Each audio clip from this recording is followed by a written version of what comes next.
Okay, Bob, thank you for swinging by the studio today. Just bring that microphone nice and close there. Yeah, it's my pleasure. I'm was looking forward to talking to you. We've been in touch for maybe at least a month or two now, but you weren't in LA, and now you've come to LA, and Yeah, I had to strung a few things together, so great excuse to come out and see you. I'm very, very happy that you made it because you deal with something that kind of terrifies everyone, and no one knows how to deal with the kinds of things that you deal with on a daily basis. So I thought it would be a really interesting conversation. Yeah, well, that's interesting. Terrifying. I can relate to that. I mean, I spent a good deal of my life being terrified of being extinguished forever. So but now I don't have any fear. And I mean, yeah, I mean, how do you even begin to broach the topic? It's such a huge topic, right? End of life. Yeah, well, it's a topic that's been discussed since the dawn of man, really. I mean, it's that, and it goes along with, do we have any meaning and purpose to our lives? Like, what's the point? What is the point? Yeah, it's a good question. I ask that question every day when I look and I open my emails. I've got like 150 emails, and I'm like, okay, what's the point of all this shit? Yeah, I know. I can relate to that. The spiritual answer is that there is a point, and that this is a blip in a continuum of existence. This is like a physical rush that we can't get any place else in any of the other dimensions. And if I was having this conversation with you 22 years ago, I would think that I was nuts, but I've seen too much evidence. Well, let's start at the beginning, and then we can kind of unpack all of this of what you are and where you've come from. All right. So where are you from originally? Well, I grew up in Brooklyn. You could probably tell from my accent. Yep. Although I don't think I have an accent, everybody else does. Doesn't sound too New Yorky or Brooklyny to me. That's for sure. And I like most people never gave much thought to life after death. I mean, I thought the notion was kind of a fairy tale. It was a little silly because to me, I was a logical left brain thinker. We are our brains. If our brains produce consciousness, if our brain is gone, the consciousness is gone. So the suggestion that we survive in some form seemed ridiculous to me, wishful thinking. I mean, how early were you introduced to this idea of death? Like, did you grow up in a religious family? Like, I grew up Catholic. I went to Catholic school, but then over the years, I've kind of eroded a lot of those beliefs. But, because I've traveled all around the world and seen so much in a lot of ways. But faith is important to some people. And like, did you have that kind of... No, not at all. I mean, I grew up in a non-religious Jewish household, celebrated the major holidays, and that's about it. Typical Brooklyn. Yeah. Yeah, and then I thought it was a little crazy, like when you'd go to temple and they taught me how to read Hebrew, but I couldn't understand a damn word of it. So what's the point? Right. So that seemed a little silly. Yeah. But it's like, well, for Roman Catholics and stuff like that, like not my generation, but my father's generation, he had to learn Latin because when they read the Bible, they would read it in Latin. And like, you want to talk about dead languages? Yeah. Yeah. Not much use for when you get a degree in Latin out in the job market today, right? No, and my dad had to take Latin, and he would tell me how much of a pain in the ass it was. And then I guess somewhere between his generation and my generation, they kind of got rid of teaching kids Latin because it was fucking useless, I guess. So that was it. Yeah. Well, for me, things changed when, very often tragedy is a catalyst for a search, for meaning and purpose. And so for me, it started kind of a unusual thing. I had on the morning of September 1st, 2002, at 3 o'clock in the morning, my wife shot up to a sitting position in bed, and she was shaking.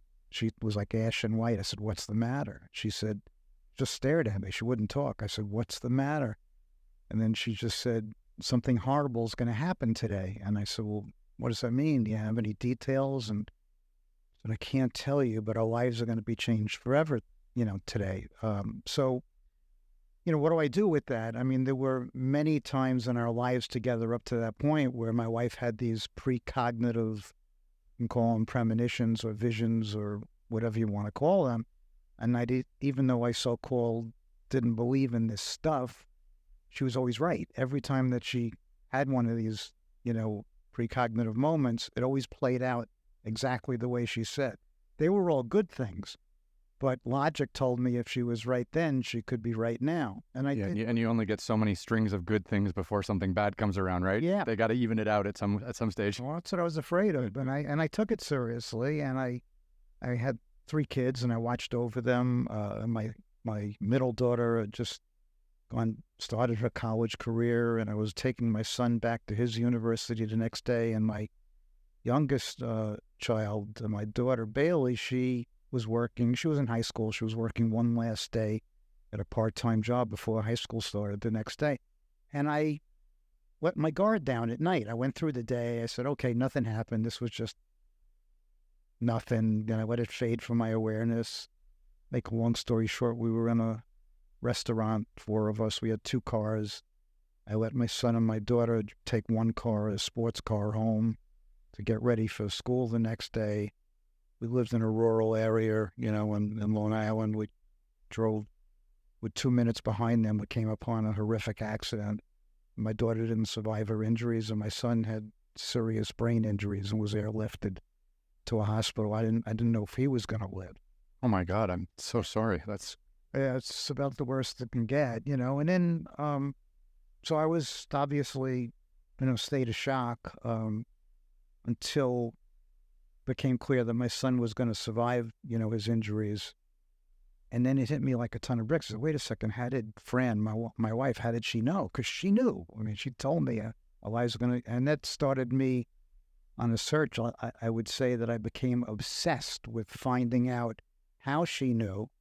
And then if there's any real evidence from credentialed people that our minds or our consciousness can extend beyond the body. And then after that, if that's true, whether it's possible that we survived a physical death, not from a religious point of view, but from a scientific point of view.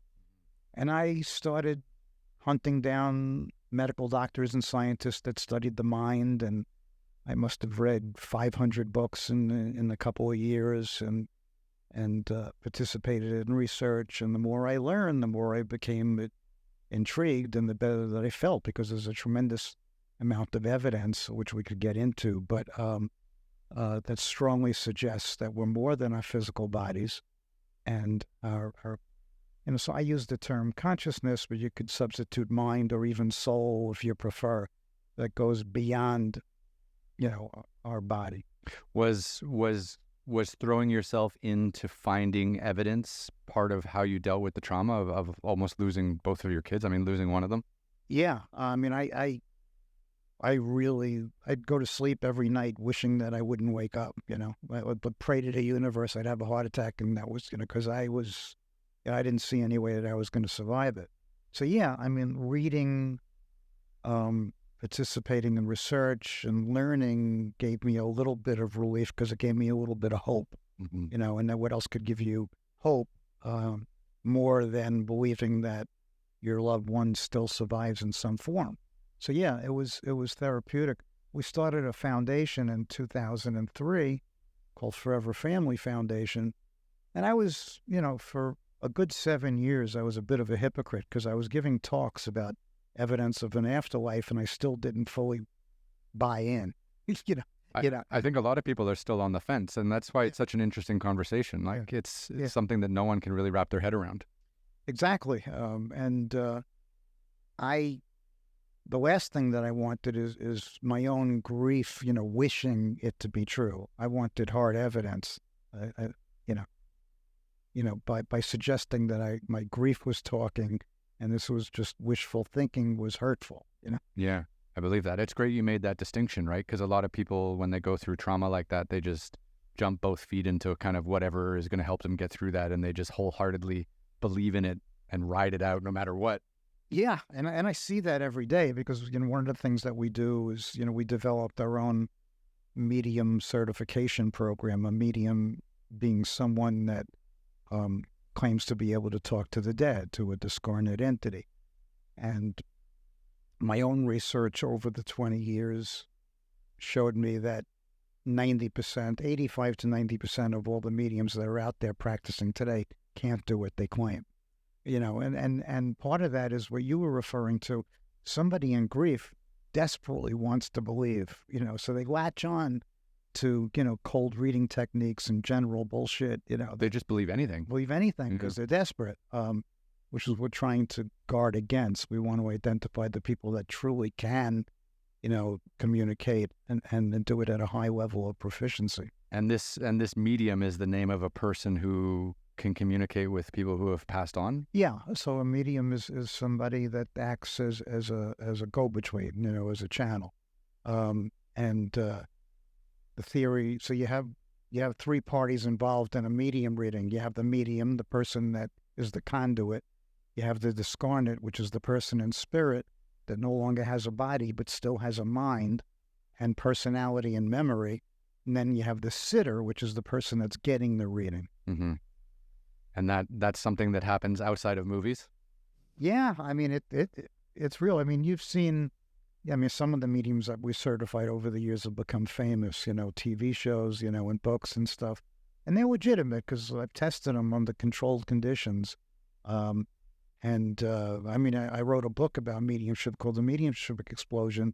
It didn't make me popular in the medium community because I stated that 85 to 90% couldn't do it, whereas everybody thinks that they can, and it's kind of a serious business because mediums they're not therapists, but they're sitting with the public, people that are in terrible grief, that are maybe just hanging on by a thread. So if you go to a medium and you get a horrible reading, you walk away saying, this is just a crock of shit, and there's no such thing, and you walk away feeling worse than when you came. On the other hand, we've seen the power of a really evidential, strong medium reading can have a tremendous effect, positive effect on somebody's grief because they walk away knowing that their loved one still exists. Which can be very therapeutic and very relaxing, right? Yeah, and there's been a lot of scientific studies that have been published in peer-reviewed journals that show that those who believe in life after death do better in their grief than those that don't. And that makes common sense to me because that's one thing that would give you hope. Yeah, because if you think we're all just dust and we all just disappear and there's no consciousness after death, then when someone dies, it's the end, and you take that really heavily. Yeah. Yeah. Yeah. I mean, I don't know about you, but when I was a kid, I was petrified of death. The thought of being extinguished forever, I just couldn't accept. I know you're an adventure guy and a travel guy, so you may think differently about this. I did ride a motorcycle all around India and lived to tell the tale. So yeah, I know. I was maybe less afraid of death, but I mean, it's just a stereotype though, because like when you're young and healthy, you don't think about death, right? Right. I mean, unless you're you're a bit of an old soul and you're caught up with these larger than life questions. Yeah, I'd say we probably have, now we're approaching 15,000 members in the foundation, and the vast majority of them have lost a close loved one. But what we're finding now is that people my age, like the baby boomers, they haven't necessarily lost anybody close, but now they're reaching the age where, okay, let me start thinking about this. They're curious, is it a possibility? Because now they're coming to the last stage, and they want to know, so now we're getting some people that are not really in grief, but they just want to learn. Mm. It's interesting. So let's go back a little bit. So you're in Brooklyn, you're with your wife, September the 1st, 2002. Right? Yeah. Not in Brooklyn, but somewhere. In New York. Yeah. In New York. Yeah. And then your wife shoots up and says, like, something's bad's going to happen today. How many times before that had she given evidence or some kind of understanding that something good was going to happen? Yeah, well, several times. I mean, for example, we were supporting, we had some close friends that were running a charity, and we wanted to support them, and they were holding a fundraising event. And you could buy one of those things where you could buy raffle tickets, for a prize, and big sponsors would come. And the first prize, Lufthansa was giving away 2 first-class tickets, to Germany. And this is going back 35 years ago, and they were $100 a ticket, and I bought 5 tickets, a lot of money back then. So we go to this event, and for people that didn't get a chance to buy tickets, they had like 100 tickets lined up on a desk. And my wife I feel her squeezing my arm and dragging me over to the table. She said, "You got to buy another ticket." I said, "What 5 tickets already? It's enough." No. She goes over there, she points to a specific ticket. She says, "If you buy this ticket, in 15 minutes, we're going to be up on the stage, and the vice president of Lufthansa is going to be holding this placard with, like fake plane tickets to go to Germany." And so I bought the ticket, and 15 minutes later, we're up on the stage, same the way, played out. And she picked out the ticket. Picked out the ticket, the exact ticket, and she knew, everything that's going on. It was another time, back in the day when we first got married and we had no money, and she started selling Tupperware. And they were having some sort of contest, and she got up in the morning and she said, "I'm going to win a car today." And 11 o'clock at night, she comes home, living in a 2-story apartment in Brooklyn. And it was getting later. I was a little worried, so I heard her coming in. So I get up, I'm completely naked. I go open up the door to greet her, and there's 7 Tupperware ladies coming back to celebrate because my wife just won the car, So, yeah. I mean, she would do things like that. Some people do have precognitive episodes, mostly in dreams, that somehow that's in certain stages of sleep, there's a conduit, get a glimpse. Of course, the future is not etched in stone. There may be many different pathways. I would never base life decisions on what a psychic told you, because that may be just one fork in the road, and we all have free will, and everybody has free will, and things could change, but sometimes people see things that absolutely do play out exactly the way they saw them. And I mean, prior to 2002, I mean, had you lost anyone close to you, like parents or other relatives that, because I feel like when I listen to you, I feel like it was, I mean, we all have parents and grandparents that pass on in our lives, and we love them and we care for them. But when they're gone, they're kind of gone. But I think it's different when you lose a child, right? Like, because it's not their time yet. And I think like maybe that drove you to find these answers. Oh, yeah. I mean, losing a child is just, it's nothing more horrible. And yeah, I had lost grandparents who I loved, and I was deeply affected by it. Mm-hmm. But the thought of them still existing, I mean, that never crossed my. If I would have said something like that, I'd probably be given medication, at that time, Well, it didn't set you on the mission that you went on, right? Like this kind of lit a fire under your whole belief system. Yeah, and since then, I mean, I lost my mom, but who I loved dearly, but it wasn't the same. And then almost 4 years ago, my wife passed. We were married 46 years. And then people ask me that sometimes, like, was it different when my wife passed and when my daughter passed? And it's equally devastating. I mean, you lose part of yourself. The difference is I don't want to kill myself now. I mean, yeah, I can reach back to what I know, what I've learned, what I've experienced. And I believe, more than believe, I know that she still exists in some form. So it's different. It doesn't mean I don't think about her every day and it's not hurtful. It's not quite the same as it was at a time when I didn't believe that such a thing was possible. So after you go on this mission of reading all these books and doing all these studies and participating in experiments, what did you learn during that time that really set you on a path of wanting to create a foundation to help other people deal with the loss of a loved one? Well, that's a good question, because that's a huge commitment. Like, you started a foundation to help people who were going through what you were going through. I mean, first of all, that kind of empathy is incredible, and I'm it's amazing that what you've done and accomplished. But it's a huge task to take on. Yeah, it is. But that became our life. But how it came about was that we were desperate to find any type of relief. We weren't going to a therapist or anything, but we had to do something. So I found a grief support group, which was only for parents who lost children. And we drove an hour to this meeting. And by that time we went to the meeting, I had already started to study, this stuff.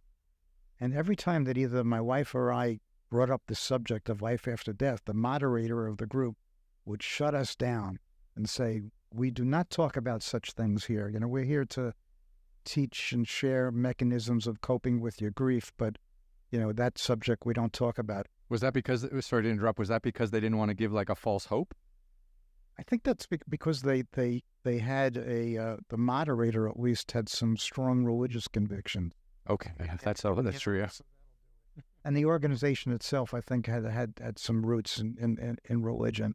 But we thought that was so odd because the only thing that the parents wanted to talk about was, you know, the possibility of life after death. So what we used to do is after the meeting was over, usually in the winter in New York, we'd stand in the parking lot at night, freezing our asses off, and we'd have our own little meeting, you know. And then we said, there has to be some sort of a place where small groups where people can come together and share without the fear of being labeled or judged for talking about things that that are labeled as a taboo. Mm-hmm. And that was one of the things we started, these afterlife discussion groups. It was the first thing that we did. And one thing led into another, and you know, then we wanted to make the organization about science and spirituality, a convergence of the two. And what you said is true. I mean, when you lose a child, you're stripped down to nothing. I mean, prior to that, I led a very materialistic life. You know, I mean, I had the big houses and the fancy cars and all that crap and all the toys and did anything I wanted to do. And then you're stripped down to nothing, and all that stuff doesn't matter. And the only thing that gives you any type of good feeling is being able to help others. And I realized, you know, back then, if somebody said that, I'd say, they're full of shit. You know, I mean, I just want a tax write-off, or they don't really. But it's true. There's no cynical people in Brooklyn. It's okay. Yeah. So so that was one of the reasons that you know, we started. And one thing, it just kept growing, and one thing led to another. And we have a scientific advisory board, which is all MDs and PhDs, and an academic advisory board, which are professors, and we have a medium advisory board. You know, I mean, so it's we approach it from all different angles. It's interesting that you have a spirituality part of it and also a scientific part of it, because sometimes those two things don't always gel as well as they could. You're right, and that's what I thought. You know, I mean, there was this divide between science and spirituality. But if you talk to a lot of physicists today, you could swear, if you close your eyes, you're talking to a spiritualist, because they're essentially talking about the same thing, coming from a single point of light. You know, like a Big Bang. We're all connected. We all come from the same stuff. You know, you could talk about that from a quantum physics point of view or from a spirituality point of view. Mm-hmm. So really not that far apart. That's interesting. Yeah. No, I never thought of it quite like that. I mean, obviously, you know, like most people, we watch movies about this kind of stuff, but we don't really get a chance to talk to the real taste masters who are actually setting the research in motion. Yeah, and it's a problem because the media is the media. They want viewers. They want to sell, you know, papers. So they tend to attach the fear to things that you can't perceive with your own known physical senses. Mm. And then a lot of materialist science today, the majority of them believe the same thing. You know, that if you can't explain it by known physical laws, it doesn't exist, and they won't even acknowledge the evidence, which is not science. You know. Mm-hmm. It's been a battle that we've been fighting for 20 years. It's getting better, you know, and a lot of medical and even today, a lot of mental health professionals, psychologists come to us for recommendations because they want to integrate these things or even mediumship into, you know, the patient protocol because they see the therapeutic effects. That's interesting. Yeah, I mean, for people who are either really afraid of death or grieving for a loved one, would benefit from your 20 years of experience in the community that you've built around your foundation. Yeah. So it's, you know, it certainly serves a purpose. And we have seen the evolution even now, more and more, even medical doctors have been open, you know, to the idea. You know, it reminds me of a story that about, I guess it was about 2 years after my daughter died. I went to see my family doctor, and he was a friend of mine. So I hadn't seen him in the 2 years. So I finally get into his office, and he said, "What have you been up to, Bob? How you doing?" I said, "Well, if you really want to know, I've been studying survival of consciousness." And he just looked at me and said, "Okay." And we started talking for another 10 minutes. And then he looks at me again. He says, "Can I ask you something?" I said, "What?" He said, "What's survival of consciousness?" And I start telling him some of the stuff we're going to be talking about. And then we're talking for about another 20 minutes, and we're talking about things like near-death experiences and deathbed visions and incarnation and after-death communications and all this stuff. And he closes the door, and he gets this real serious look on his face, and he said, "I have to tell you something." I said, "What?" He says, "My father died 8 years ago." I said, "I didn't know that. I'm sorry, Frank." And he said, "Well," he said, "I had a lot of critical patients in the hospital. So even though my father died at 9 o'clock in the morning, I had to call my answering service right after that." And he said, what are my messages? And the first message I give him is that your father called. And he said, "My father died at 9 o'clock this morning." And I said, "Oh, I'm so sorry, doctor. We must have got the message wrong. You must have said your father-in-law." He said, "My father-in-law died 16 years ago." He said, "What time did the message come in?" I said, 9:15. He said, "Read me back the message." And the message was, "Frank, it's me. I'm okay." So, That's kind of strange and creepy. yeah, well, yeah, I mean, you could say that, or it could be tremendously exciting and comforting, So, but the point is, he's a medical doctor. It was 8 years. He never told a soul. He never told his wife. He never told his children. Certainly wasn't going to tell a colleague. But he heard the stuff I was talking about, and he knew I wasn't going to judge him. See, I created a safe environment for him, and he told me. Now, it's been another 13 years, and I can guarantee you, even though I lost contact with him, that he's never told anybody this again, not even his family. And that's a shame, because what we encourage people to do is just share their experiences. You don't try and convince anybody, but if we share our non-physical experiences with others, eventually that changes mainstream thinking, and more it becomes more commonplace to study these things. I think I mean, I guess where we are currently, there's quite a lot of stigma against people talking about afterlife or consciousness after death, right? Like people still think you're cuckoo, or you're drinking the Kool-Aid or whatever, right? Some, yeah, but like I said, it has been getting better. Now, some people that we've encountered over the years, they become defined by their grief. And what I mean by that is the grief becomes who they are. That's the essence of who they are. So if I were to suggest to them that their loved one still existed, they would find that to be hurtful, because in their mind, somehow it diminishes the depth of their grief. How dare you suggest my loved one is still alive? They're dead, and I lost them, So to them, there's nothing I'm ever going to be able to say that they're going to accept. And I get that. That's interesting, because you're right, because I think that grief becomes their new personality or becomes their new identity. And then if you strip away that grief or teach them how to deal with it better, it almost kind of like destroys their personality, like of who they are and why they're carrying that with them, right? Right. And then maybe in their mind, they lose their attachment to that, to that person. Right. So, I mean, there's all sorts of complicated issues with that. But for the most part, people are very, very open, to this stuff. And we were part of the Netflix docuseries, Surviving Death. And after that, I think parts of the docuseries were better than others, but overall, I thought it was a very good thing, because it opened up a lot of minds to at least entertain or explore some of these things where they never. So what was that called? Entertaining Death? It's called Surviving Death. Okay. So it's a 6-part docuseries, still streaming on Netflix. I have to check that out. I didn't have a chance to catch it before I met you today. Oh, yeah. Of course, they filmed 70 hours with us, for 30 minutes of content. Yeah, I do that. I don't have to tell you. Yeah, that's part of the game. Less, yeah. If you're using 5% of your footage, you're doing well. Yeah. Well, oddly enough, part of the filming they did was in our home. So we were fortunate to have this large home, and they turned.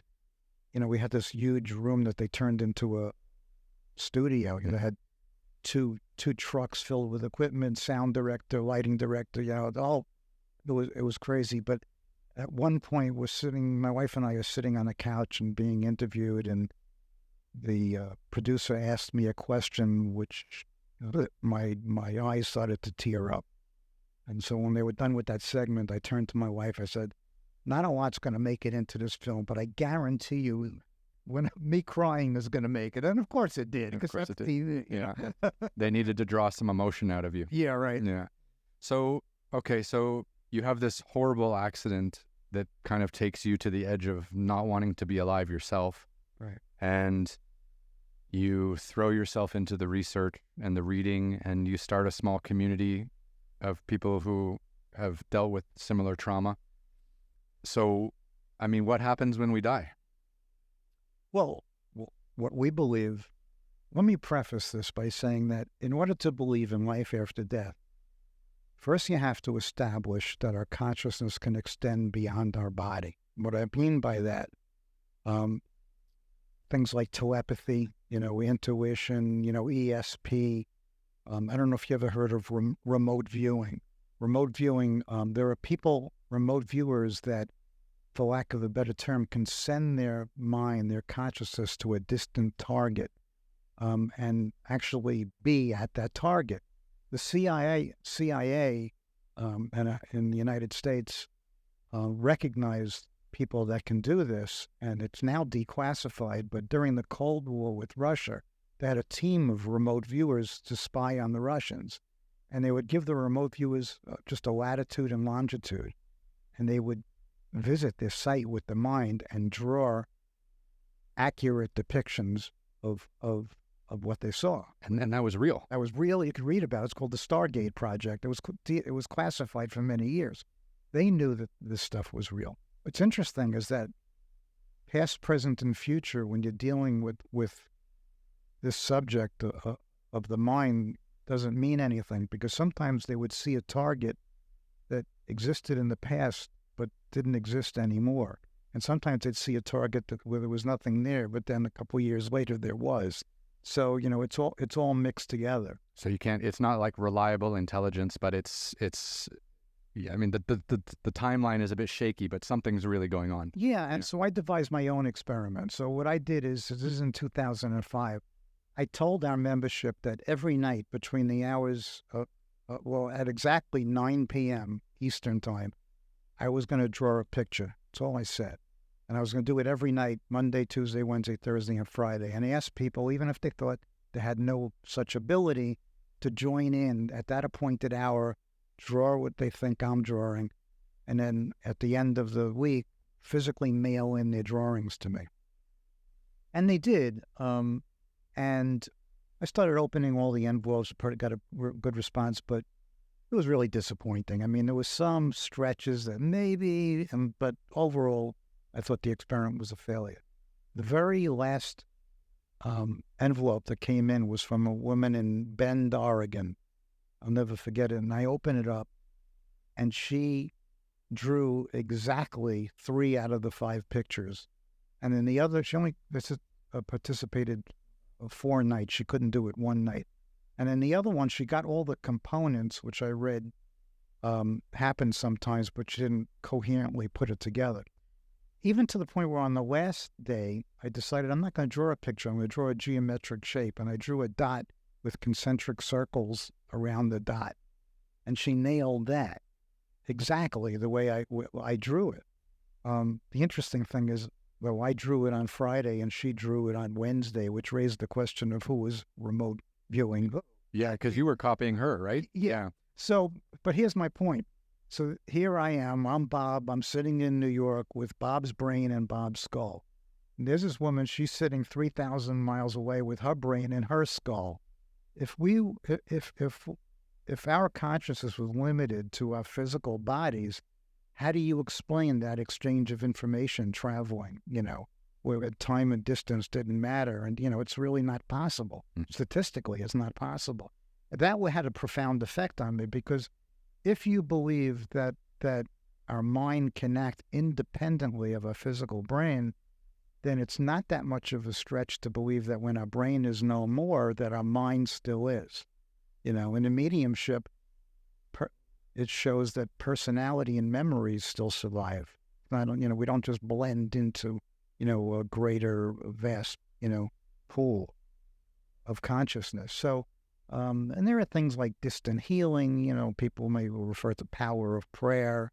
I mean, there are people that do experiments with bacteria or with plants where you send positive vibes towards one and negative vibes to the other, and you could see the results. Because there's all sorts of things that show that. So once you can accept, that's what it took for me. I had to accept that first. Then we moved on to things like near-death experiences. And how long was it between your tragedy of losing your daughter and almost your son to then being in a position where you accepted that, the mind, and the consciousness can exist outside of your human body? That part of it was several years. But that was part of the healing process, is getting to that stage. Yeah. And, people ask me today, about starting the foundation. I readily admit I didn't do it to help anybody. I was doing it for my own survival. That was my outlet. That changed, gradually that changed, and then it became all about, helping others. But initially, I was just trying to figure it out myself. And I think that's such an important thing to take note of, because that was how you got through it. And that now gives you the tools to help other people kind of get through that. And that's such a devastating thing to have to go through. Yeah. And there's such a thing also as bibliotherapy. There's a healing effect in reading, or about things. I always say that there's a process. I mean, if you ask people if they believe in an afterlife, more than half the population is going to say yes. Oh, is that statistically where we are these days? Yeah, I mean, every survey is somewhere around 60% of the population, sometimes even 70%, say they believe in life after death. Now, sometimes that's just based on their religious faith, Mm-hmm. But so what they're really saying is that they hope there's an afterlife, but they've never really seen any evidence. And then I think we're all in that camp. Like, we all want to have something after this, right? Yeah. I mean, so that makes sense. But then for a lot of people, the way it was for me, that hope then turns into belief, because I've seen evidence, I've had some personal experience, so it's more than hope. Now I believe there's an afterlife. If you take that further, sometimes, if you're lucky, that belief turns into a knowing, where there's no doubt. Belief, you still have some doubt. With knowing, it comes with totally removing doubt. You just know in your bones, in your gut, in your heart, that there is something else. It took me a good 7-8 years to get to that knowing stage, because I was an open-minded skeptic. I still am. I think you have to rule out with everything all physical explanations first before you can accept the other. I mean, there was when Netflix shot that docuseries, we gave them a film clip, which they showed in the series, and my wife and I were coming back from somewhere, and we were talking about our daughter, who seemed to be very powerful with manipulating energy. The theory being that they're entities of thought and energy, and they can manipulate energy in this physical world. Then we walk into our kitchen, which had a series of 9 hi-hats. And as soon as we walk into the kitchen, I'm getting a light show from all 9, bulbs in the hi-hats, just flashing like the 4th of July. And I'm just staring. My wife is filming, and I'm just staring, trying to figure out in my mind what's going on. So there's no electrical disturbance any place else in the house, just the kitchen. The weather was perfect outside. And then it stopped. And then I turned to my wife, and then she said, look, and then it started up again, went for another 10 minutes. So the next morning, being who I am, I had an electrician at the house at 9 o'clock. I had him take down each one of the 9 hi-hats, examine them, found nothing wrong. Then I had him take down all the light switches. He found nothing wrong. It never happened again, and it hadn't happened in the 10 years that I had been living in the house. That I accepted, because we were just talking about her. We walk into the kitchen. I ruled out the physical explanation, so I believed it was her. So there are things that I don't think that, people talk about finding a penny in the street and that's a sign from their loved one. Maybe not. I don't even stop to pick up a penny if I drop one these days. It's a devalued currency. It's like it's pennies all over. I can't remember the last time I handled cash or coin. I know. Yeah. So maybe that strengthens the argument that the science. But there are certain, after death the most common form of after death communication.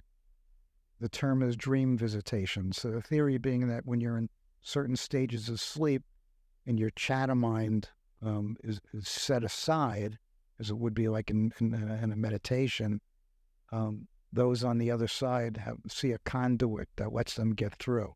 And then, they can project these images. And in a dream visitation is very different than a regular dream. And a regular dream, as you've probably had them, they're disjointed. They don't make much sense. They're all over the place. You usually forget them as soon as you wake up. In a visitation dream, they're very tactile. You could see your loved one, you could talk to them, sometimes you could hug them, you could kiss them, and they're powerful and you remember them afterwards, So that's probably the most common form of after-death communication that there is. But people will dispute that, but, and it's anecdotal evidence. But when you have millions and millions of people for ages reporting the same thing from all diverse backgrounds and countries, whatever, you have to pay attention to anecdotal evidence as you would, scientific evidence. It's amazing, like that you're a skeptic from Brooklyn and you've kind of gone through this whole rigorous like peer review of like, is this stuff real? Like, is this stuff really happening all around us? And your result is yes. And this is why. Yeah. And, and sometimes I just have to sit and laugh at the universe, because I remember at a time I was playing golf with my friend Kenny. It was about 3 months before my daughter died, and was sitting in a golf cart together and waiting to tee off at the next hole. And Kenny had recently lost his wife to cancer. And he turns to me, he says, "Bob, I have to tell you something." He says, "I went to see a medium." I didn't even know what a medium was, but it didn't sound right to me. So he says, and she knew all of this amazing stuff that she couldn't possibly have known, like intricate details. And I must have been giving him that glazed look that people give me now, so he just says, "You don't believe any of this, do you?" And I gave him some lame answer like, "Well, you never know, Kenny." And I remember going home after golf and saying to my wife, "I'm so worried about Kenny. He's going to this gypsy fortune teller. She's going to take all his money. He's consumed by his grief, and now I look at my life today. I mean, I've been working with mediums for 20 years. Wrote a book about them, and my life is so different, than it was." When you were growing up, what made you so focused on or fearing death? Like you mentioned that it's been kind of, when you were young, you were even kind of consumed by this idea of death. I don't know. Just the thought of being extinguished forever just was so frightening to me. I think as a society, we live in a fear-based society. Oh, that's for sure. Especially when it comes to death, Yeah. And it's paralyzing to a lot of people. And we do everything that we can, from plastic surgery to everything else to try to live longer. Oh, it's an economic stimulant. Yeah, for sure. Yeah. Right. The pharmaceutical industry lives off of it. Right. Yeah. Exactly. Yeah. Or at least give us some pills so we won't think about it so much. Yeah. Numb the pain. But it's strange, because like normally when you're young, you're kind of oblivious to death, right? You're taking risks. You're behaving wildly. You're living every day like you're last, and you were just kind of paralyzed by this idea that, oh my God, we're all going to die someday. I know. Well, I was a strange kid. I was having lunch with somebody today, and I remember the story that when I was like 8 to 10, then that maybe even 11, I used to have this pervasive thought that I was the only real human being in the world, and that everybody around me were actors, and my parents and my brother were the best actors. They got the best role of acting as my parents. Then many, many, many years later, The Truman Show came out. Yeah, with Jim Carrey. Yeah. I wanted to get royalties on that, I lived like that. Yeah. So I don't know. But someone went in and stole your projections. Yeah. It could be. Yeah. Well, listen, a lot of today's I mean, talk to a lot of artists today and composers and musicians, writers, scientists. They all talk about inspiration coming to them in dreams or in some of these precognitive, moments that they have. So, or being inspired through tragedy and dealing with trauma in order to, and then they throw themselves into their art and their music as well, right? Like it's so yeah. So okay. So if I assume, along with you, that there is consciousness outside of the body after death, for example, then what else do we know about what happens to us after we die? not a lot.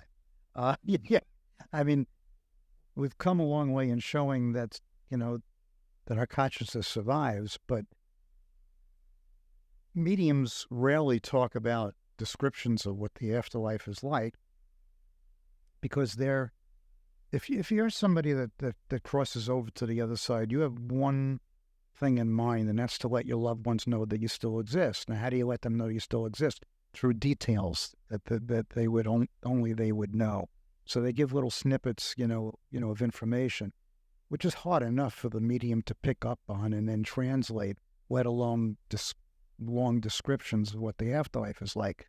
However, we do get descriptions from people that have near-death experiences. Near-death experiences are really interesting and strong evidence because in a near-death experience, the person meets every definition that medical science has for death. They have no brain waves, they have no respiration, they have no heartbeat, they have no reflexes.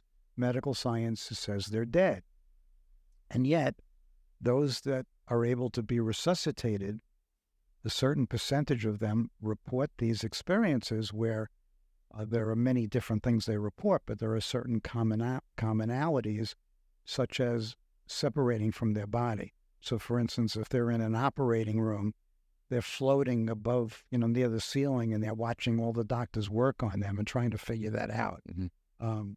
There was one famous case of a woman who was had all the blood drained out of her on a serious operation. She was as dead as can be.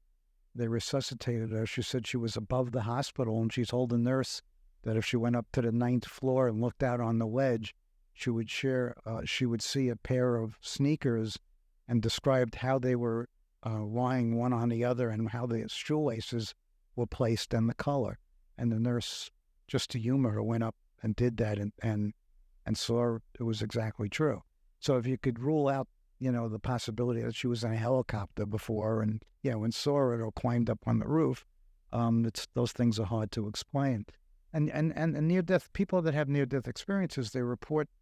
The key thing is they report clear and lucid thinking, clearer than it ever was.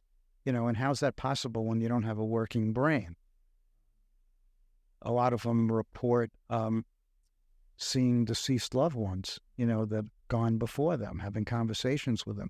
They describe the environment, sort of a mixture of like synesthesia, where all the senses are mixed together, and vibrant colors. You could taste music. I mean, everything, mixed together. Probably the most important thing in a life review is a life review. Not everybody has one, but a lot of people report their whole life flashing before their eyes like a movie film speeding by. And they get to feel all the good, and assistance they provided to others. And that must feel pretty good. But on the other hand, they also feel all the harm that they caused either consciously or unconsciously to others. And that must not feel so good. And the theory from a spiritual sense is that when we cross over, it's all about self-judgment. It's not some deity that says you go here, you go there. We wind up in the same starting point as people of like mind, So I would imagine people who did more good things are together, and people who did more bad things are also in a group.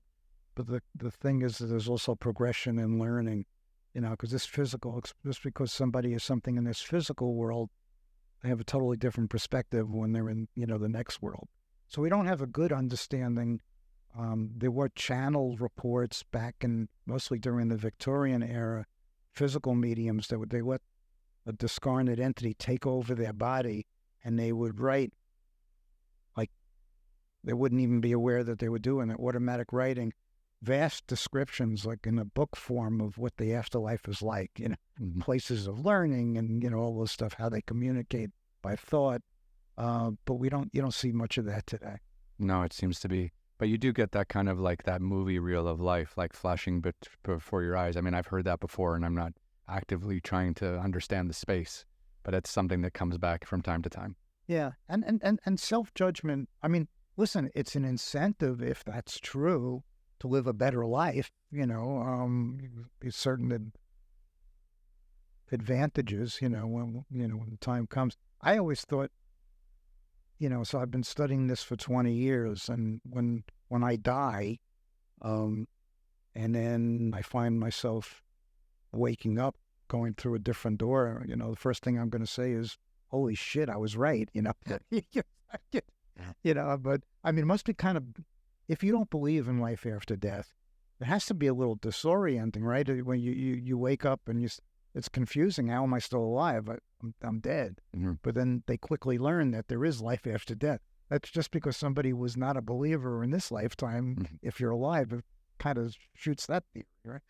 Yeah, there's not to take any of this light-hearted, but there's a comedian who says, like, if you live your whole life and you don't believe in heaven, you better fucking make sure there's no heaven, because if you get to that stage and you've been an asshole for 50, 60, 70 years, then you're gonna get your judgment. Why, I think of you, I mean, with your background in and your thirst for travel and adventure, that's going to be the ultimate trip for you. It's interesting. If you can go any place by thought alone. Yeah. How do you take the TV audience with you?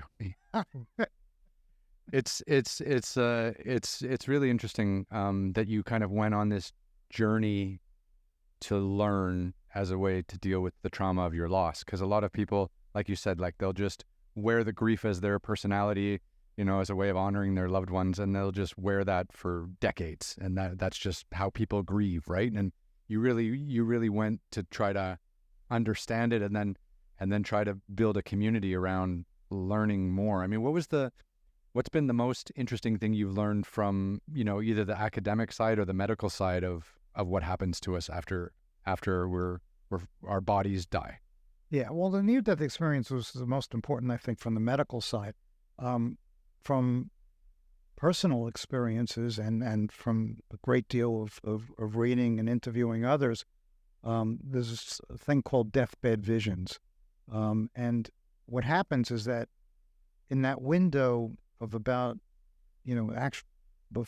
2 weeks before actual death, it could be the day of actual death, but in that 2-week window, people that are dying see deceased loved ones, and you'll be talking to them if they can still communicate, and they reach out their hands, and they're clearly having a discussion with mom or or somebody else. As a matter of fact, people that work in hospice, that's how they know somebody is about to cross. It's just a known fact. But some people will say, well, that's just hallucinations, from a dying brain. But when you see them and they're having conversations, sometimes, with evidence that if you're listening in and they're so happy, the implication is that we may all have help, escorts to the other side, if you will. Mm-hmm. And there are many, strange, and I saw that in my own family, well, most recently with my wife, but when my mom was dying, she was in home hospice, and she was sitting in a reclining chair in the living room. And we had a semicircle of chairs sitting directly in front of her. And the chair that was directly in front of my mom was empty. And by this point, my mom was pretty far gone, so she couldn't really talk to her much. And all of a sudden, just the way I was describing, she reaches out her arms. She goes, "Mama, Mama." Her mother had died, 40 years, earlier. And a smile comes to her face, and she's talking to her mom. And then with that, my father walks out from the other room, and he wants to join in. So he goes and he sits down in the empty chair. And my mother, as sick as she was, she freaks out. Get up, get up. My father didn't know he sat on his mother-in-law. Try explaining that to a 90-year-old. And this was before that you had done all the research and really learned about what was... No, I was pretty well versed in all this. So my wife and I knew what was going on. Everybody else in the family just thought, like, this is what happens with a dying brain. We've seen that before, so we were paying close attention to it. Same thing happened with my wife's mom, who was Hungarian, and she started talking to Hungarian to her mom. Moms come through, very often. My wife started talking to her deceased aunt who helped raise her. So we see it time and time again, consistently. And what do the physics and the academics say about this? I mean, where do they sit on? Well, that's the thing. The medical science has absolutely no explanation for that. And so if the explanation is not medical or scientific, it's spiritual. Maybe that's just the way the universe was designed to have escorts to the other side.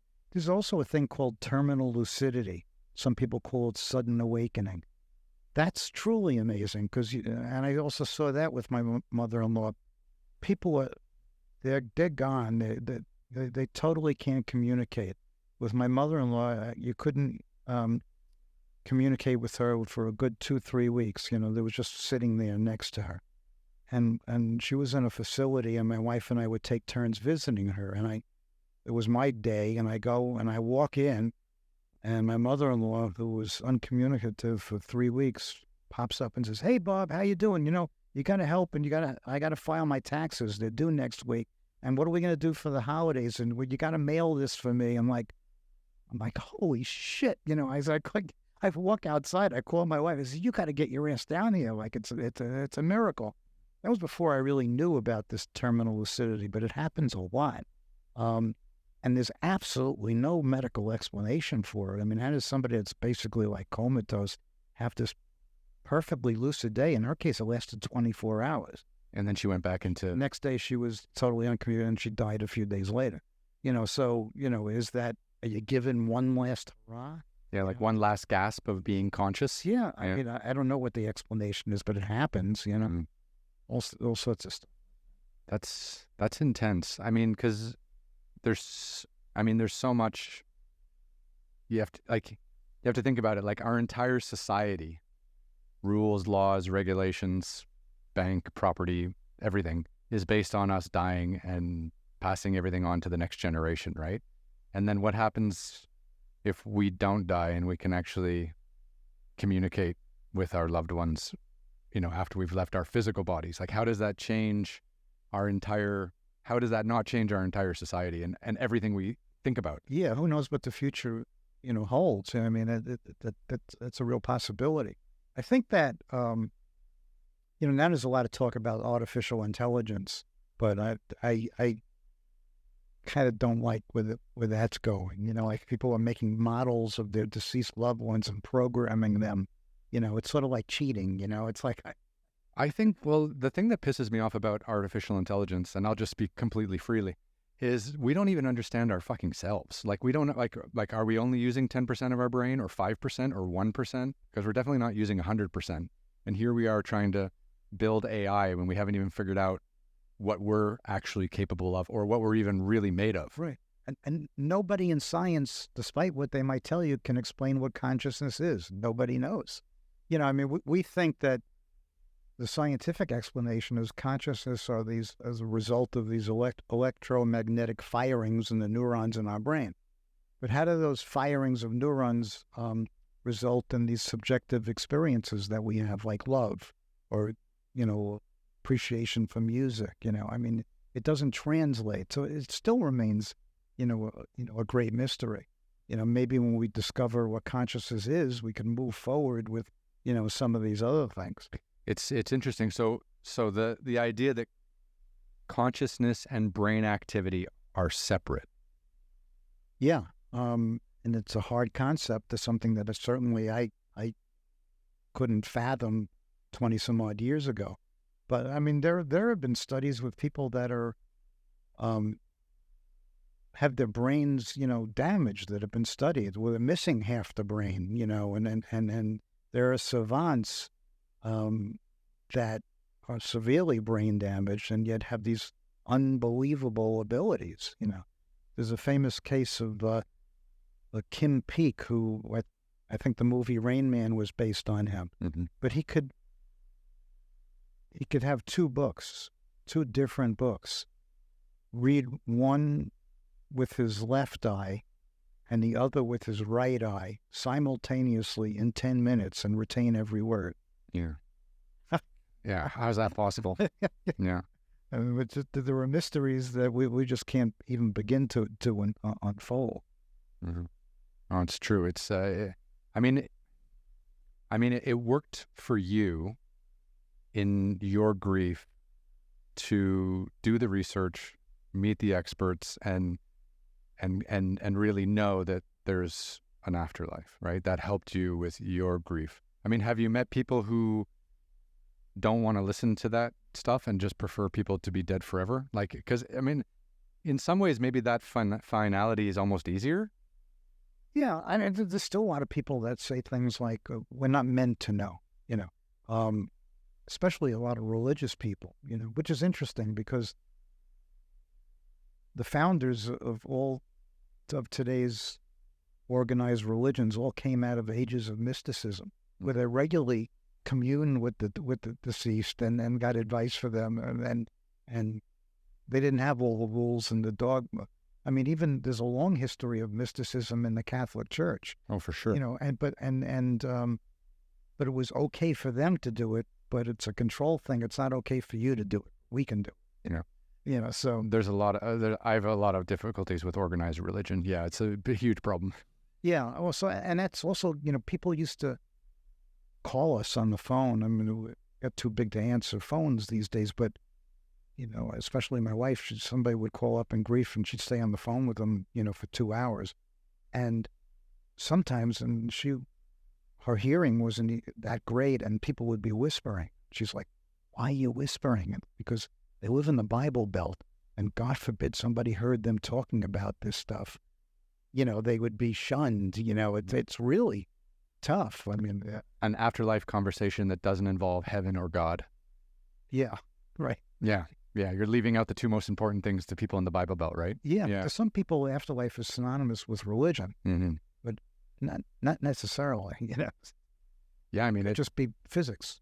It could be. Yeah, it's interesting, like the fact that our consciousness or our soul can be disconnected from our physical bodies and still somehow exist in some way, shape, or form.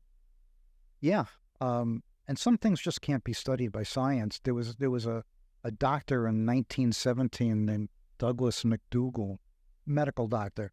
So he decided he's going to solve this problem on the theory that since our soul releases when we physically die, he was going to put dying people on a scale, measure them before they died, and then measure them, Again, first of all, the scales in 1917 were not very sophisticated, and I think 1 out of the 6 people that he measured lost like 21 grams, which is nothing. So it was a failed experiment. But there are some things that, a lot of these things are spontaneous in nature. Talk about things that in parapsychology, this phenomena that happen, and it's not easily replicated in a laboratory. Yeah. I mean, there have been there's research with near-death experiences. I mean, there's a project that went on not that long ago where, on the theory that people could go beyond their bodies, outside of their bodies, they put signs, near the ceiling in operating rooms to see if anybody would be able to come back and read, and actually read the sign. I think the results were mixed. There's a famous researcher named Charles Tart who did dream work, studied dreams. And a lot of people that he would work with described these out-of-body experiences, OBEs, where when they were dreaming, they would leave their body. Some people call it astral, traveling. So with one patient, a patient named Mrs. Z, he had her wired up as, with an EEG, and when she's in the dream state, and he had like a 7-8 foot tall bookcase in the room. And at the very top of the bookcase, he wrote a 5-digit number, a random 5-digit number. And he asked Mrs. Z, when she went out of her body, to read, see if she could read, see that piece of paper and read back the number. And she did, the exact 5-digit number. That's wild. So, a lot of near-death experiencers also report, leaving their body. But there are people that are not near death, just have the ability to release from their physical body. This is, it's interesting. Like I had a podcast conversation a few days ago with someone who deals with hospice and stuff like that, and who kind of deals with helping like usher people out of this world and on to the next. And she was just kind of saying like how, people review their life, have those flashbacks, have some conversations with loved ones, even though they're not physically there. And that was kind of like the beginning of the death process that, that you could recognize and stuff like that. Yeah. It really is true. Not every hospice is open to discussion of these things. Some are progressive and they do, but a lot of the hospice centers tell the people that work there, not to get into specific, discussions about that, unless of course the person brings it up.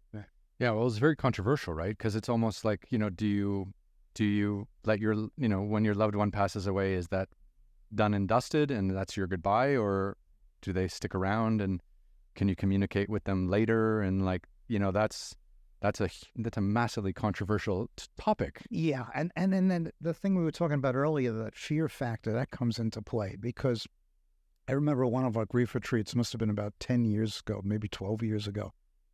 I was having a conversation with one of the attendees who had lost her daughter, and I said, let me ask you something. What would it take to get you to really believe with no doubt that your daughter still exists? And she said, if I saw my daughter, then I would believe it. And, there are cases of people seeing, that discarnate entities can figure out a way to harness their energy and manifest in physical form. Mm-hmm. There's cases like that throughout literature. I saw her again in another retreat about 8 years later.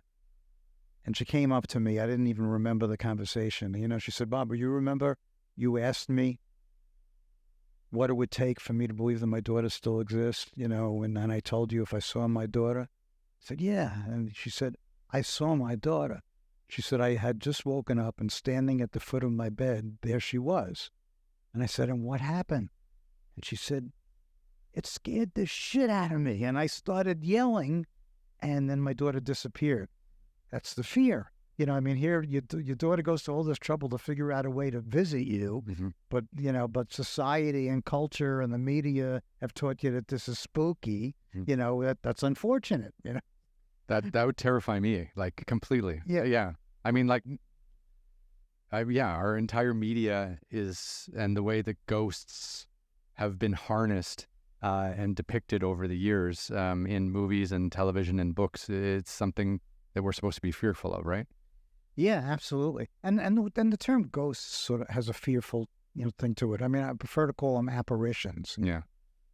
Apparitions are interactive. They're conscious entities, whereas things like certain things, place memory, the theory is that certain materials can absorb energy, and then a person comes in and can read that energy, but it doesn't mean that there's a conscious being there. Mm-hmm. It just means that the energy is stored that can be released, which is different than an apparition that's actually, conscious. So, again, you lost your daughter, you did the research, and then you started to set up these small groups after other groups that you were going to because you didn't like the way that they were dealing with it. Yeah. When did you decide to actually set up a foundation just to deal with this, and who helped you, in that process, and what's the idea? Because I find this journey that you've been on incredibly, motivational and interesting, and it must have had many challenges as well, but you basically institutionalized your, the way that you were processing your grieving from losing your daughter. Like, you helped yourself through helping others, and you went so far as to even set up a foundation. Like it became your life. Yeah, it did. I mean, I still had a full-time job, so I'd come home from my regular job and then work through the night with my wife, who worked 18-hour days that became her life. So yeah, I mean, it gradually it grew. I mean, first I had to enlist credible people to join our board, because when you're dealing with these subjects, if you don't have, people are not going to believe you if you don't have an MD or a PhD after your name. Mm-hmm. That lends some credibility.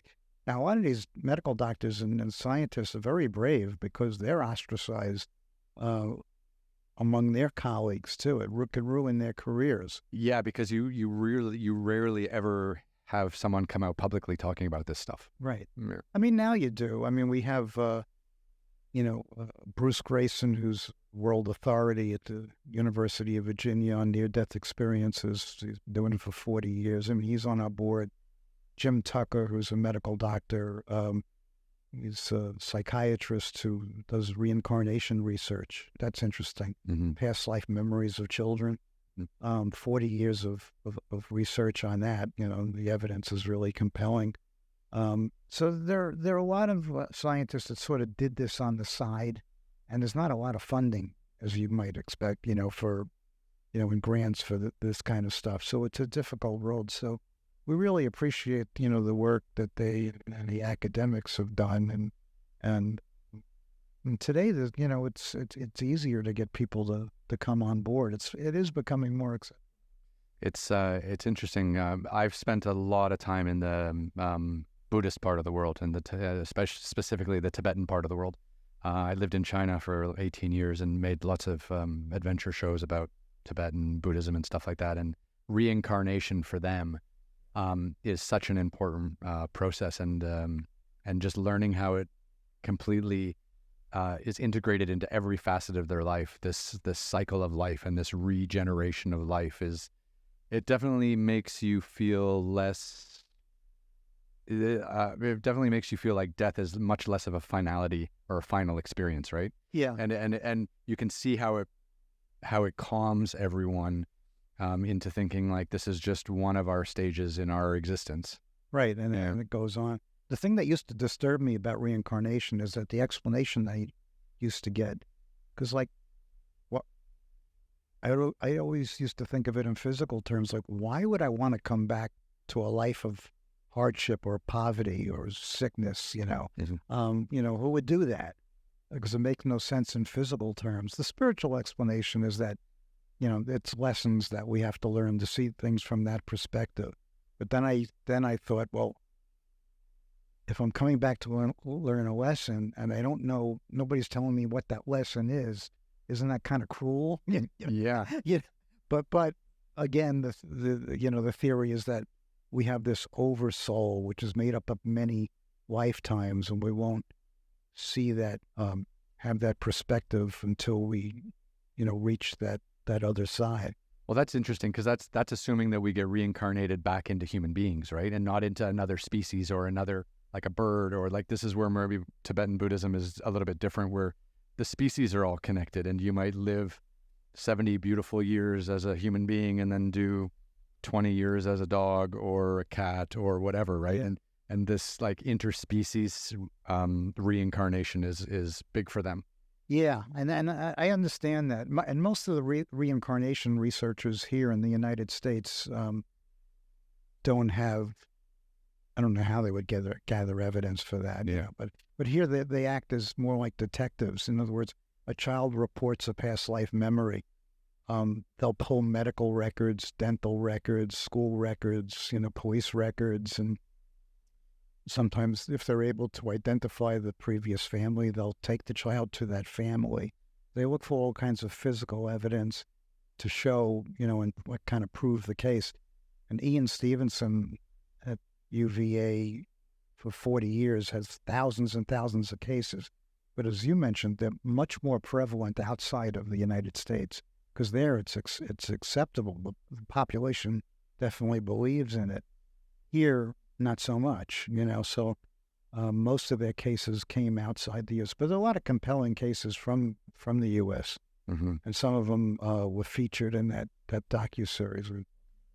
Yeah, I mean, it's much easier to swallow thinking that we can be reincarnated into human beings again, and then that we've learned something from our past life that we can use in the next life. Like, that would be a wonderful thing to really hold dear to yourself, right? Because then it's like, okay, this life is, the textbook I need for the next life, and all the mistakes I make, and the people I wrong, or the business deals that go bad, I won't make those mistakes on the next round, or something like that. Right.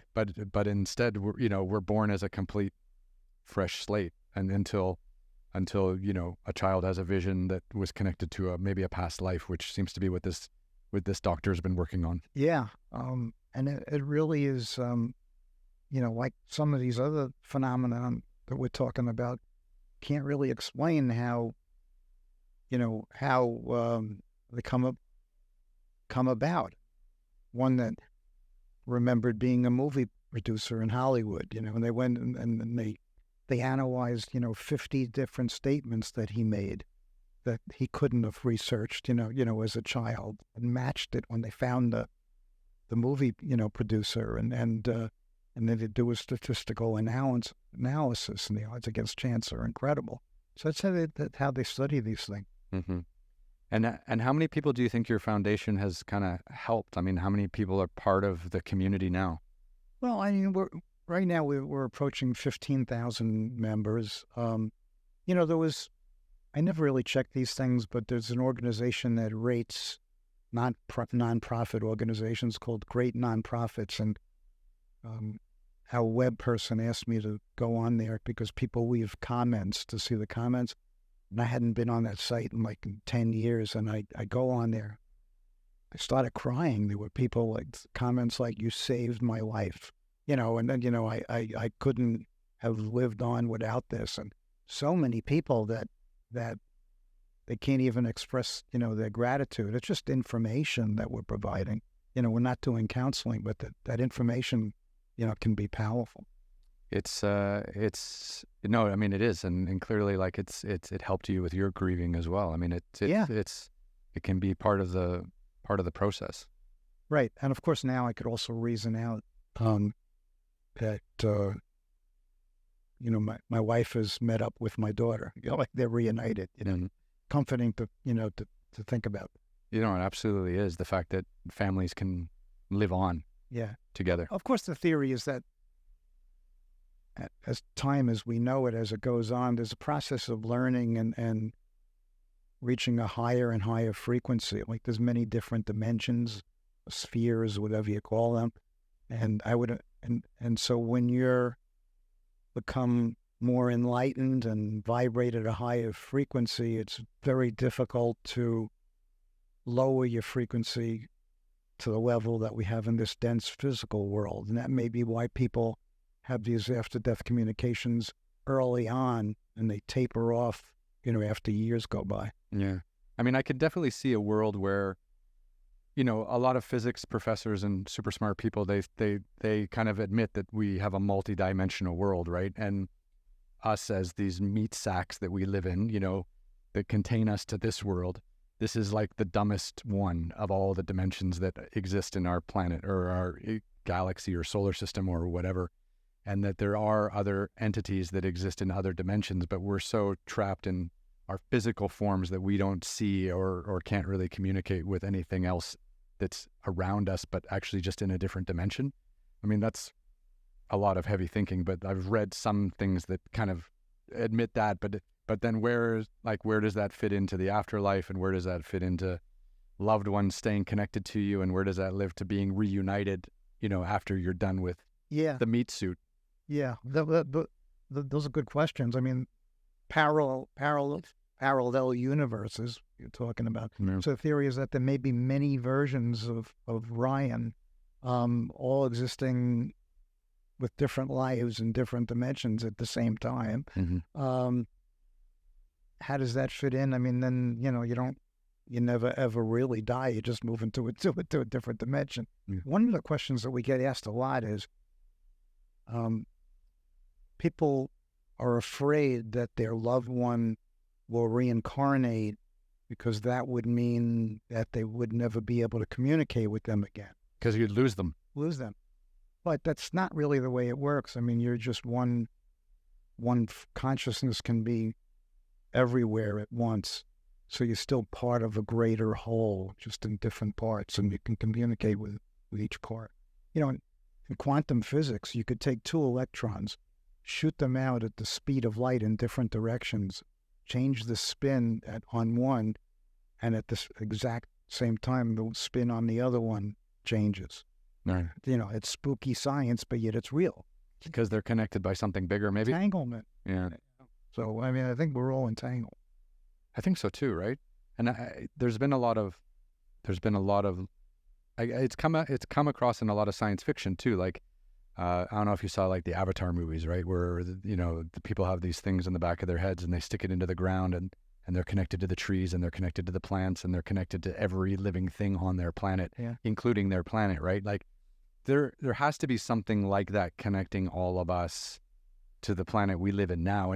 And it's strange, but like, I'm not a very spiritual person, but I've got a wonderful appreciation for nature, right? And that's kind of why I started going out and climbing mountains and walking across deserts and stuff like that. But you do feel like a real strong connection with nature and earth when you're far away from all this bullshit that we've created with the artificial light and the air conditioning and the digital distraction and the phones and all that crap. When you're really like out there for 10, 12, 14, 20 days, you're connected to things that you can't even explain. It's like being on another planet. Yeah, but here we're so flippant all the time with what's going on in front of us that we never allow ourselves to kind of get into that zone. We never live in the moment. It's interesting. Two things come to mind. One, there was a researcher named Cleve Backster. You can pull that if you want to sit up or come in. The whole thing moves. Okay, so there was a Cleve Backster was a researcher. I think he invented the lie detector, but he had a laboratory where he had plants, and he hooked up his, I don't know what the apparatus was called, but it's like a lie detector. He put electrodes on the leaves, and it was in one end of his laboratory. And at the other end of his laboratory, he had a pot of boiling water, and he took live shrimp.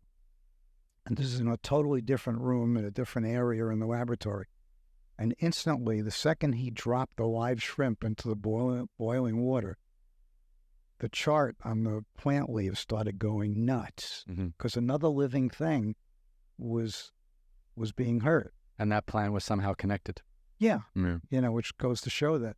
The other thing that's amazing is that, when I was going to college, there was Timothy Leary and, LSD and a lot of research that was going on psychoactive substances. Yeah, I was going to ask you about psychedelics at some stage. So, and that kind of fizzled out when the government stepped in. But now it's making a huge resurgence, and there's finding all sorts of therapeutic benefits to all sorts of things, including grief. But the thing that struck me, I was interviewing once Dr. Rick Strassman, who's a medical doctor. He wrote a book called The DMT Molecule. And what hit me like a ton of bricks is that we all have this, DMT is this psychoactive substance. It's in the pineal gland and in our brains. And not only do we have it, all living things have it. Animals have it, plants have it. And then I started to think, everything in our bodies are designed to have a purpose. What is the purpose of us having, and all life having, this same psychoactive substance? Maybe that's the bit that connects us all. And maybe that's how that explains some of the phenomena that we've been talking about. It's sort of like a portal to, that's the role that our brains may play in reaching these other places. My friend Thomas, who was on the podcast a couple of weeks ago, he had a psychedelic experience with ayahuasca, and he had a really difficult time starting his family in the first year of his child's life. Really was difficult for him, and he really had a difficult time kind of accepting being a father and coming to terms with what it meant and the sacrifice and all this kind of stuff. And And it wasn't, and he definitely was going through some depression and things like that. And I can speak about this freely because he was on weeks ago and it's already been published, so you can check it out. But he said that during the ayahuasca experience, he was put into the body and the mind of his son during that first year, and he was watching his behavior towards his son and how much it crushed him. Because even though his kid was really young, like an infant or 1 year old or something like that, he could still feel like the negative energy from that he was giving his son that wasn't fully developed yet, but he could still feel it. And it wasn't until he had that like psychedelic experience that he really believed like we're all connected by an energy that doesn't really you can't really verbalize, but it's there and everyone feels it, and even newborn babies to their parents who are supposed to protect them and give them life and everything like that. So I really that was kind of enlightening as well, because he was just sitting here telling me about it for an hour. Yeah. I had lunch today with a neuroscientist, totally schooled in traditional mainstream science and obviously an expert, on the brain. And it's always thought that you can't really be a true scientist unless you've experienced some of these things that you've been researching. Yeah. And she was telling me about her experience that she had with a real powerful form of DMT, and that totally changed her life. Whereas she's shifting her whole focus in the study of neuroscience towards psychoactive, substances. So there's something we get back to kind of where we came from. Yeah, I mean, hunter-gatherer societies for centuries were dabbling in psychoactive drugs. I mean, that was part of how we existed on this planet in much less comfortable circumstances than we have now. And again, too, I feel like so much of what makes us human, we've disconnected ourselves from it in the last like 400 or 500 years. Like we've pushed away kind of all of these primal connections, primal urges, primal everything that doesn't fit into this like cookie cutter, like shut up, vote, don't go out of line, it's just we've gained so much, but we've really lost something that I think is core to our ourselves as human beings. I think so. Some of the Aboriginal tribes, they regularly would gather every day and everybody would discuss their dream visions, and then they would base all the day's activities on the consensus of the dreams. These things were normal. They would communicate telepathically when they went out to hunt. I didn't have cell phones, and that they would just intuitively be able to pick up on. I think we were all born with those abilities, and they were really strong, but they've been weaned out of us, by all of our influences that you were talking about. Yeah. So technology and capitalism. Yeah. Yeah. I feel like I almost feel like I'm not 100% sure where I sit on the afterlife spectrum at this moment, but I definitely know that we've lost a lot of what makes us the species that we are. And I feel like we've gained a lot, but in a lot of ways we've eroded just as much as we've gained from what it means for us to be human beings or Homo sapiens or whatever. We've lost all of the connection we have to our nature, our earth, and I think each other too, just because we're in places that are just too much, there's too much distraction. But I can see it, like when you're out in nature for a week hunting with the same people, like building those bonds, building that trust, building that like intuition, and not having to communicate thoughts and ideas, but having everyone around there's something to that. There has to be. Yeah. Must have been very difficult for you to assimilate back into the real world after all these experiences. It's been a struggle.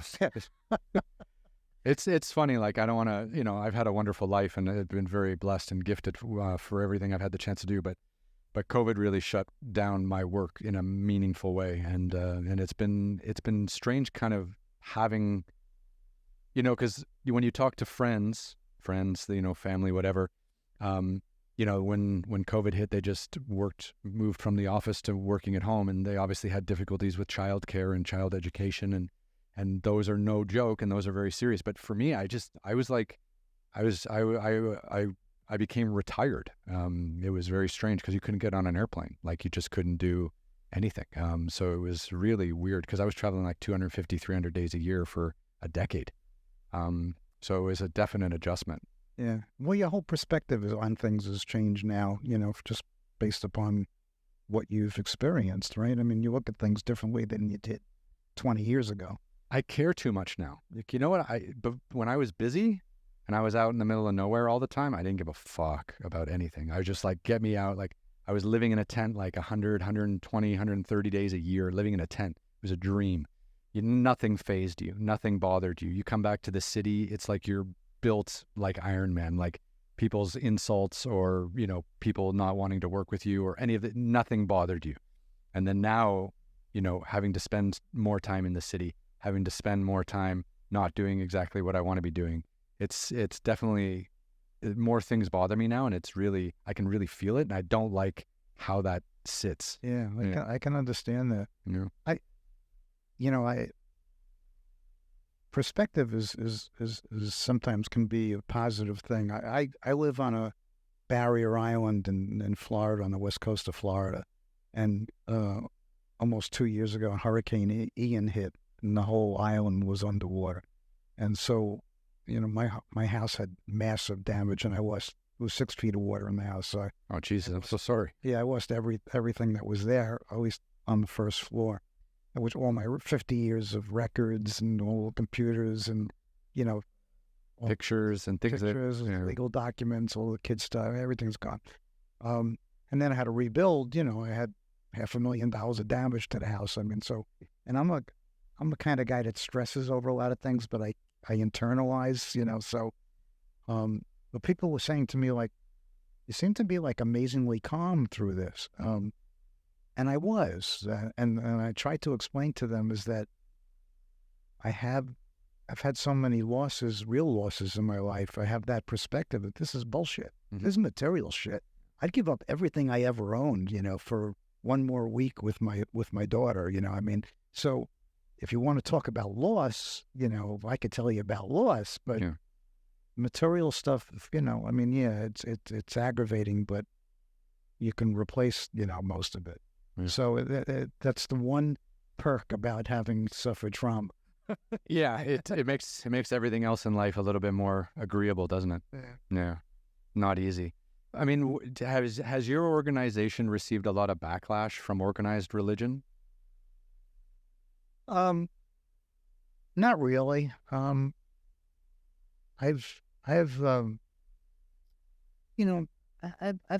interviews and gone on radio shows with people that have religious agendas, and I just point out the commonalities, that we're talking about the same thing. It all comes down to love and compassion, Mm-hmm. So I mean, spirituality is religion without the rules, otherwise it's essentially the same thing. Mm-hmm. But there are still people that, they don't want to hear about it, but it's less and less. We had one of our certified mediums that was a Catholic nun. Oh, that's interesting. She was having all these experiences, which they greatly frowned upon, and she was forced to leave the convent. And when she opened up a spiritual church and became a medium, Mm-hmm. And every time I used to get people that would call, and they were conflicted about how they would reconcile their religion with, mediumship. Say, here, call Janet. She'll talk to you. Do these people who have this gift of being a medium, do they embrace it, or is it something that they wear pretty heavy with a burden? Like, because I mean, again, I'm on the fence with all of this at the moment, but like having access to people's consciousness who are not physically in a body in the room with you, I mean, that can be a curse and a blessing, right? Like, I don't know how I would deal with something like that if I woke up and started being able to channel this energy. Yeah, I hear what you're saying. That's very perceptive of you to say, because it is a real thing. Because, first of all, a lot of these mediums, that their abilities came when they were young, as children, and they suppressed it because they were taught that you don't talk about those things, It wasn't until the later years that they started to embrace it. also, a lot of the mediums have a hard time in dealing with the grief, and also they get physically sick sometimes because like they'll be talking to somebody whose dad died of a heart attack and they feel a tightness in their chest, and so a lot of mediums develop, physical ailments, and it takes a toll.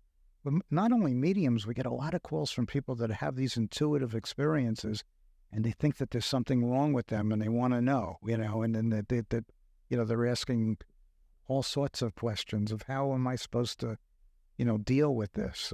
And then, of course, I mean, I've been on the advisory board of a study that's taking place at Yale Medical School now. They're trying to figure out, mediums have been able to sort of go off duty, where they shut themselves off from hearing from voices, like from discarnate spirits.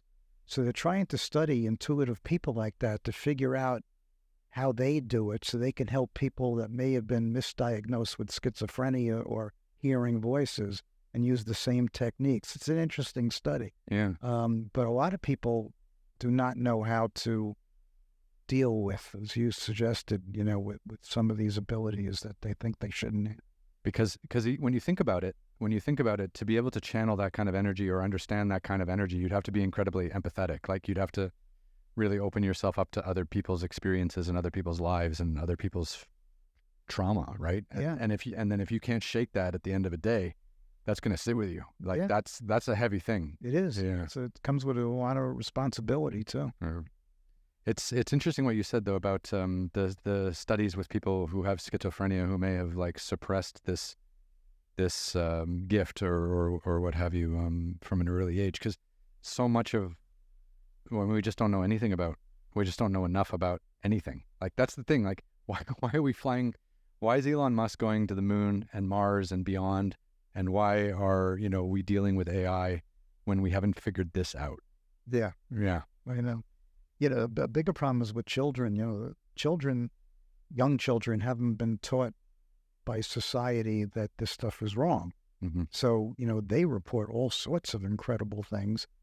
And unfortunately, a lot of parents think that there's something terribly wrong, and they bring them to a psychiatrist who puts them on medication. Worst thing you can do in the world, right? When they should just be embracing and having a conversation. Really, you seeing Grandpa? Instead, it's a gift. It's not an affliction. Yeah. Put them on a lifetime of pharmaceuticals. Yeah. Yeah.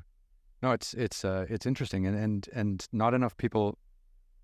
I mean, we have no idea what children are really thinking, right? Like, we have no idea how they're connected to all of this in a different way. Yeah, and I love getting evidence from kids, because that it's real. It could be, sometimes I'll see children that they look at photographs of relatives that they've never seen, and they'll say, oh, that's Uncle Joe. Parents have never talked about Uncle Joe. How do they know? Yeah. Met him one night in a dream or something like that. Yeah. Yeah. It's interesting. So, given your vast knowledge and experience, if someone close to me had passed away and I was dealing with grief, how would you kind of get me to channel that, or what kind of steps would you want to introduce to me to help me deal with that in a more positive facing way? Yeah, I would just tell people to just keep exploring. Read as much as you can, find the qualified medium, to go to, and pay attention, because things happen all around us that we just dismiss because it doesn't fit into a frame of reference in terms of these communications and signs and synchronicities. I always find it helpful to, we live under this illusion of permanence. We think that everything is going to be here forever, Mm-hmm. I try to live each day as if it's my last now, because I know things change in the blink of an eye. Try to be in the moment more. If you have to say something to somebody, say it, because you may not be able to say it tomorrow. No, it's true. It's true. And I think also too, like, going down the path that you've gone and setting up this foundation to help people deal with grief and the afterlife and helping people come to terms with what happens. It's again, like, I almost feel like some people, when they have loved ones that have left this world, there's going to definitely be some people who want that to be final so that they don't have to bring up those emotions again, or they don't have to bring up those memories again. It's kind of like their way of like shutting the door on that part of their life. And then there's other people like you who want to go on a journey and educate themselves and come to terms with the fact that there is some kind of consciousness beyond this physical body, and then that can still exist after death, right? But that, in a lot of ways, that to me, that opens up so many other possibilities and so many other doors. It almost becomes like now you've got to question everything. Like it just leads you into a whole nother, going down the rabbit hole. Yeah, exactly. You're just going down this kind of never-ending rabbit hole where it's like, well, what about this? Well, what about this? Well, what about...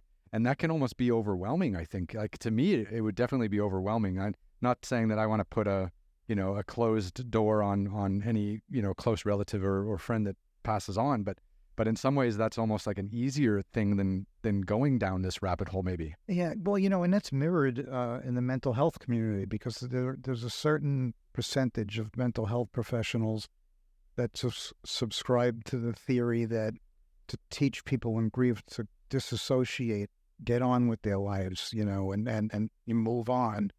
And then there are others, more progressive professionals, that talk about continuing a relationship with your loved one, just in a different way, and I think that's a more healthy way to look at it, Yeah, that would be it, right? Just keeping that person in your life, but changing the relationship with them. Yeah. Which could be incredibly difficult if you hadn't come to terms with this idea of this consciousness existing outside of the body, right? Yeah, well, I guess one comes hand in hand with the other. Sure. Yeah, it's not easy. Is there anything else you kind of wanted to chat about today? Is there anything on your mind? I think we're good. I mean, we can go on for hours and hours, but this rabbit hole goes deep. Yeah, I mean, that's what I'm kind of afraid of. Like, it's just because once you start questioning this, like everything around us becomes open for discussion. I think that I differ from a lot of people in the spiritual community. A lot of people will say to me, most of my colleagues will say that there are no coincidences and everything happens for a reason. I never believed that. I still don't. I think that certainly there are things that are coincidences and certain things are not. I believe that, free will dominates. And I think that it sounds silly to say, but I think this whole world is random by design, which sounds like a contradiction in terms. But I think this is the one blip in this continuum, this physical life, where shit just happens. Good's going to happen, bad's going to happen. But we're not going to see the purpose and the meaning until the next world. I read a book once of written by the greatest shamans in the world. And one story stayed out with me. One of these shamans said that physical life is like being at a football game. If you have ground level seats, you can hear the grunts and see the chaos and the violence. But it's not until you move up to the very top row in the stadium that you see all the patterns. And I think that's the way I always look at it. Maybe in the next life we'll see meaning out of these seemingly random things that keep happening. But while we're here, I think that shit just happens. Yeah. Trying to make sense of it all would be super helpful, because you're right. Like, there's so much terrible things that go on in the world that just seem to have no purpose and no meaning at all. Yeah. Based on ego, greed, religion, politics. Yeah. Beyond just having loved ones that we love and care for kind of disappear in the blink of an eye, right? Right. Yeah. So where can we find your foundation? Well, the foundation is foreverfamilyfoundation.org. We have a weekly radio show, we have webinars, we have the grief retreats that we hold, 4 of them per year. Personally, I write a blog on beyondthefivesenses.com, which is just my outlet to get my thoughts out there so I don't explode. And my books are The Medium Explosion and My Life Here and There. And what's it been like for you just personally being the face of this foundation? I mean, like, obviously you're helping people, but has there been any confusion or backlash, or just kind of, I'm just curious, like, how people interact with this foundation and with you specifically? Well, I've sort of had to come out of my shell because I was always behind the scenes, and I never was used to public speaking, and we just never wanted the foundation to be about us and wanted to like promote others. And then then I came to the realization around once the Netflix thing hit, I said, okay, shit, that's out of the bag. I'm not, now it's out there, and I realized that my story can be helpful to others, because I came from a place we were talking about where I didn't want to live, and now I'm leading a meaningful and purposeful life. So if I could do it from where I came from, others can use that, to motivate them that they can do it too. So I talk about this stuff now, and I'm still not totally comfortable in doing it, but it's just something that I have to do, so I do it. Yeah, no, it makes, your journey, your personal journey, I think gives some solace to others who are struggling to find their path, right? Because obviously when there's an upheaval like that and you have trauma like that, it's hard to kind of, get the train back on the rails, right? Like you've kind of become disassociated, and everything in your life is... You lost. Yeah, and trying to get it back on track can be really difficult. Yeah. Well, thank you so much for swinging by today. No, it's my pleasure. Yeah. Love talking to you. Yeah, no, I really appreciate the chat. And now we can go here where everyone can see we're in the same room. Okay. Wonderful to meet you. Same here.